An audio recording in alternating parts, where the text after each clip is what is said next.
ನಮಸ್ಕಾರ ಎಲ್ಲರಿಗೂ. ಸ್ವಲ್ಪ ದಿನದ ಹಿಂದೆ ಶಂಕರ್ ಅಶ್ವಥ್ ಅವರು ಒಂದು ವಿಡಿಯೋ ಹಾಕಿದ್ರು. ಆ ವಿಡಿಯೋದಲ್ಲಿ ನಾಯಿಗಳಿಗೆ ಸಾವು ಬಂದಾಗ ಅವರಿಗೆ ತಿಳಿಯುತ್ತೆ ಅಂತ ಹೇಳಿದ್ರು. ಅದಕ್ಕೆ ಒಬ್ಬರು ಕಮೆಂಟ್ ಹಾಕಿದ್ರು, ಇದೆಲ್ಲ ಮನುಷ್ಯನ ಭ್ರಮೆ ಅಥವಾ ಕಲ್ಪನೆ ಅಂತ ಹೇಳಿ ಹಾಕಿದ್ರು. ಆದರೆ ನಿಜ ಹೇಳಬೇಕಂದ್ರೆ ಫ್ರೆಂಡ್ಸ್, ಇದು ಯಾವುದು ಕಲ್ಪನೆ ಅಥವಾ ಭ್ರಮೆ ಅಲ್ಲ. 100ಕ್ಕೆ 100% ಇದು ನಿಜ.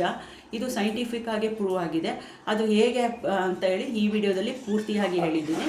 ವಿಡಿಯೋ ಫುಲ್ ವಾಚ್ ಮಾಡಿ, ಎಲ್ಲೂ ಸಹ ಸ್ಕಿಪ್ ಮಾಡಿದೆ ನೋಡಿ. ಮೊದಲನೇದಾಗಿ ಅವರ ತೀಕ್ಷ್ಣವಾದ ಮೂಗು ಏನಂತ ಹೇಳಿದ್ರೆ, ಅವರಿಗೆ ನಮಗೆ 50 ಲಕ್ಷ ಸೆನ್ಸ್ ರಿಸೆಪ್ಟರ್ಸ್ ಇದ್ದರೆ ಅವರಿಗೆ 30 ಕೋಟಿಗಿಂತ ಹೆಚ್ಚು ಸೆನ್ಸ್ ರಿಸೆಪ್ಟರ್ಸ್ ಇರುತ್ತೆ. ಹೇಗೆ ಇದು ಪ್ರೂವ್ ಆಗಿದೆ ಅಂದರೆ, ಅದು ದೊಡ್ಡ ಒಲಿಂಪಿಕ್ಕಿಂದು ಸ್ವಿಮ್ಮಿಂಗ್ ಪೂಲ್ ಎಲ್ಲನೂ ಗೊತ್ತಿರುತ್ತೆ ಎಷ್ಟು ದೊಡ್ಡದಿರುತ್ತೆ ಅಂತ. 2 ಸ್ವಿಮ್ಮಿಂಗ್ ಪೂಲ್ ತಗೊಳ್ಳಿ, ಅದರೊಳಗೆ ಒಂದೇ ಸ್ಪೂನು ಸಕ್ಕರೆ ಹಾಕಿದರೆ ಆ ಸಕ್ಕರೆ ಎಲ್ಲಿದೆ ಅಂತೇಳಿ ಅದು ಪತ್ತೆ ಹಚ್ಚುತ್ತೆ. ಅಷ್ಟು ತೀಕ್ಷ್ಣವಾಗಿದೆ ಮೂಗು ಅಂತೇಳಿ. ಅಸಲಿ ಸೈನ್ಸ್ ಇರೋದು ಈ ಪಾಯಿಂಟಲ್ಲಿ. ಏನಂತ ಹೇಳಿದ್ರೆ, ಮನುಷ್ಯ ಅಥವಾ ನಾಯಿಗಳು ಸಾಯೋಕ್ಕೆ ಮುಂಚೆ ಅವರ ದೇಹದ ಅಂಗಾಂಗಗಳು ನಿಧಾನವಾಗಿ ಕೆಲಸ ಮಾಡೋದನ್ನು ನಿಲ್ಲಿಸ್ಬಿಡ್ತವೆ. ಆಗ ಅವರ ಬಾಡಿಯಿಂದ ಕೆಲವೊಂದು ಹಾರ್ಮೋನ್ಗಳು ಬಿಡುಗಡೆ ಆಗುತ್ತೆ. ಜೊತೆಗೆ ನೆಕ್ರೋಮೋನ್ಸ್ ಅನ್ನೋ ಕೆಮಿಕಲ್ ಸಹ ಬಿಡುಗಡೆ ಆಗುತ್ತೆ. ಇದು ನಾಯಿಗಳಿಗೆ ಮಾತ್ರ ಕ್ಲೀನಾಗಿ ಸ್ಮೆಲ್ ಗೊತ್ತಾಗುತ್ತೆ, ಆದರೆ ಮನುಷ್ಯನಿಗೆ ಗೊತ್ತಾಗೋದಿಲ್ಲ.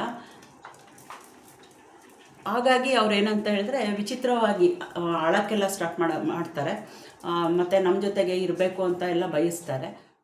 ವಿಜ್ಞಾನದಲ್ಲಿ ದೊಡ್ಡ ರಿಸರ್ಚ್ ಮಾಡಿದ್ದಾರೆ ಇದ್ರ ಬಗ್ಗೆ. ಏನಂತ ಹೇಳಿದ್ರೆ, ನಾಯಿಗಳು ಮನುಷ್ಯನಿಗೆ ಬರುವ ಕ್ಯಾನ್ಸರು, ಶುಗರ್ ಬದಲಾವಣೆ ಮತ್ತು ಸಾವು ಎಲ್ಲನೂ ಅವರಿಗೆ ಗೊತ್ತಾಗುತ್ತೆ ಅಂತ. ನಾವು ದೇವ್ರನ್ನ ಇರೋದು ನಾವು ನಂಬ್ತೀವಲ್ಲ, ಹಾಗೆಯೇ ದೇವ್ರ ಸೃಷ್ಟಿಯಾದ ಇದು ಹೆಚ್ಚು ನಮಗಿಂತ ಹೆಚ್ಚು ಶಕ್ತಿಶಾಲಿಯಾಗಿದೆ. ಅದಕ್ಕೆ ಯಾವುದೇ ರೀತಿ ಎಕ್ಸ್ರೇ ಆಗಲಿ, MRI ಸ್ಕ್ಯಾನೇ ಆಗಲಿ ಏನು ಬೇಡ, ಗ್ಯಾಂಗ್ರೀನ್ ಸಹ ಪತ್ತೆ ಹಚ್ಚುತ್ತೆ ಅದು. ಸೊ ಅಷ್ಟು ತೀಕ್ಷ್ಣವಾದ ಪವರು ಇದೆ ಅವರಿಗೆ. ನೀವು ದೇವ್ರನ್ನ ಇರೋದೇ ಸತ್ಯ ಅಂತ ನಂಬೋದಾದರೆ ಇದನ್ನು ಯಾಕೆ ನಂಬೋದಿಲ್ಲ?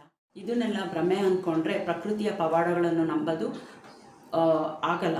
ಅಂದರೆ ಪ್ರಕೃತಿಯ ಪವಾಡಗಳನ್ನು ಅರ್ಥ ಮಾಡ್ಕೊಳ್ಳೋಕ್ಕೆ ನಮ್ಮ ಕೈನಲ್ಲಿ ಆಗಲ್ಲ. ನಿಮಗೇನು ಅನಿಸುತ್ತೆ ಕಮೆಂಟ್ ಮಾಡಿ ತಿಳಿಸಿ.